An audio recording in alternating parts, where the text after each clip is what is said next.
Hello, everyone. Welcome to Deaf Mute Studio. This is 31 Days of Horror. We are on day 9. Day 9. As usual, let's just get straight into it. Gib, what's your pick for day 9?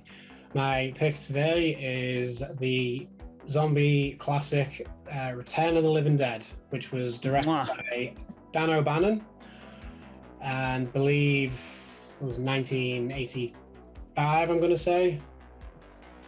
But, Spot on again. I was I feel like I did know that one. But yeah, I know you've seen this one, and I know you're a fan as well.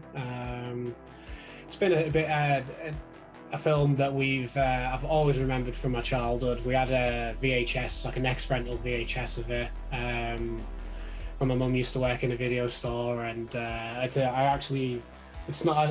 don't still have the same one, but I rebought it on eBay with the same old Graham Humphreys artwork.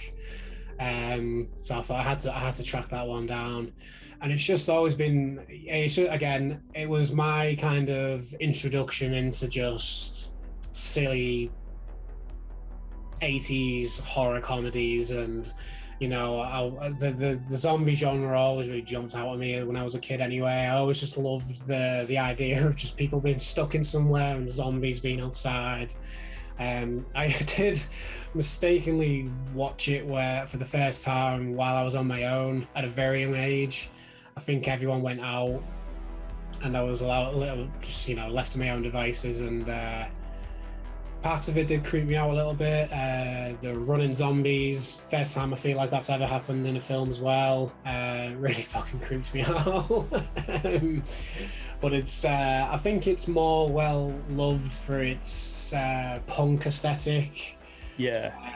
It's great soundtrack, memorable characters, Trash obviously being one of them, played by the lovely Liana Quigley, who's just been in about 200 horror films, I think,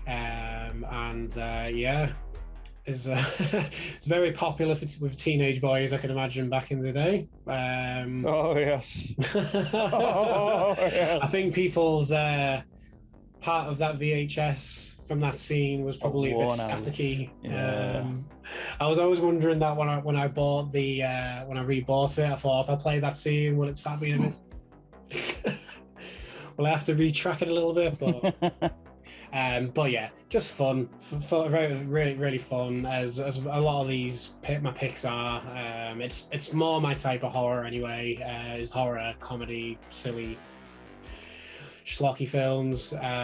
It's got the a very memorable the zombie, the Tarman zombie, and I feel like this one was the birth of zombies screaming out for brains as well. I don't think that was never really a thing in the George Romero zombie films.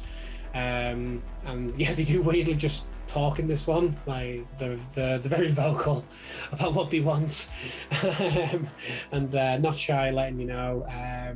But yeah, I mean, there's not much I can, there's been a lot of stuff that's already been said about this film, which that I can't say, but yeah, Sign of the Living Dead, go watch it if you've not seen it already. Yeah, mate, I'm pretty sure. Classic. Yeah, I'm pretty sure you recommended it to me. I watched it, and just immediate love for this film. It's so much fun. I love the on the nose foreshadowing. Oh yes.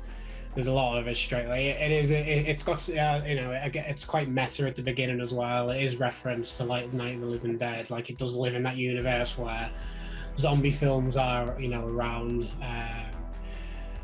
Great makeup effects. Just great punk aesthetic to it. Incredible score. Incredible score. Lots of great music as well. A couple of great songs from the Cramps. So great soundtrack. And just a cult classic for a reason. Yeah, excellent choice, Gib. It's such a fun film. I truly do love this film. Yes, well recommended.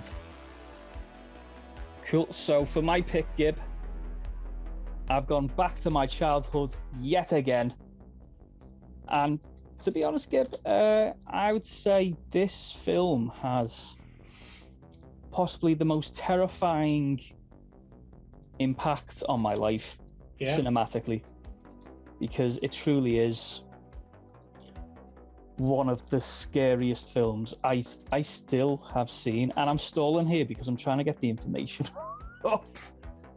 It's Return to Oz. Yeah, the day of the returns. Yes, day 9 is the day of the returns. It's the 9, very similar. I put this in a very similar bracket to The Witches. Yeah, it's a kid's film, but it's fucking terrifying. Or it definitely started out as a kid's film and probably just didn't turn out that way. I mean, if you're a fan of The Wizard of Oz and you go in blindly to Return of Oz, you are in for a serious shock, because they are two completely different films, like stylistically. Hated at the time as well, from what I remember. It was panned, wasn't it? I mean, it's such a big jump off from the first film. I'm not surprised people weren't into it, but sorry, I'm just scratching my ear. But I believe it's more in keeping with the source material than the first one. Mm-hmm. But obviously, the first one is in the zeitgeist of mankind. Everybody knows The Wizard of Oz. Yeah. But which has some creepy moments in itself. 100%. But Return to Oz just takes that ball and slides into you, slides in, double foot you in the kneecap, and says, "Welcome to Oz, bitch." Yeah, it's just so unashamedly weird as well, which I really appreciate. Yeah, we watched it pretty recently after watching the Cursed films on Shudder. They did an episode on the Return to Oz, which was quite interesting. Some interesting parts of the making of it. So I thought, well, we'll check the film out, because I'd not seen it for quite a long time. But it's it's just fucking weird, as I remembered from my 20s. I think was the last time I'd seen it previous. I mean, you've got the Wheelers, Gib, which were bad enough, but then you've got Mombi swapping heads and screaming after Dorothy Doyle. Then you've got the Gnome King, Gib. A chicken. I mean, I love chickens. They taste amazing. I can't relate to the Gnome King. But yeah, it's a really weird, odd, batshit crazy film that I love. I find it terrifying, although it's not technically classed as a horror. It definitely is. It's horror adjacent. It's definitely in the it's in the it's on the line, if not maybe just stepping over the line a little bit. Yeah, 100%. So I think it's a great pick. Yeah, thank you very much. And your pick also was sublime. Thank you. So what do you think of our picks? Let us know in the comments section below or social media. We will see you again tomorrow. Adios.